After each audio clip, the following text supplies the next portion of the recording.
জন্য সহযোগিতা করুন। যে সমস্ত দর্শনার্থীরা মেলা প্রাঙ্গণে প্রবেশ করেছেন সেই সমস্ত দর্শনার্থীদের উদ্দেশ্যে জানাই তেঘরির 12 আরতির পক্ষ থেকে আন্তরিক প্রীতি ও শুভেচ্ছা। এবং যে সমস্ত দর্শনার্থীরা মেলা প্রাঙ্গণে প্রবেশ করেননি সেই সমস্ত দর্শনার্থীদের উদ্দেশ্যে জানাই আপনারা অতি শীঘ্রই আমাদের মেলা প্রাঙ্গণে আসুন এবং আমাদের মেলা উপভোগ করুন। আমাদের উন্নয়নের প্রক্রিয়া শেষ হলেই আপনাদের সামনে বাউল পরিবেশন করবেন। বাউল পরিবেশন করতে আসছে বীরভূম থেকে আগত লতিকা সরকার। লতিকা সরকার ইতিমধ্যে আমাদের মেলা প্রাঙ্গণে প্রবেশ করেছে। আপনারা একটু ধৈর্য ধরুন, মেলা উপভোগ করুন এবং বাউল সঙ্গীত শ্রবণ করবেন আর অল্প সময়ের মধ্যে।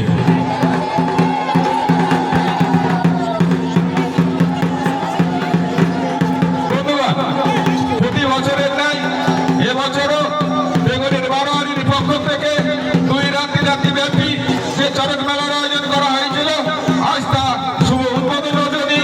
এই শুভ উদ্বোধন রজনীতে বীরের বর্ষি গীতে ঘন করে ঘুরতে চলেছে, ঘন করে ঘুরতে চলেছে।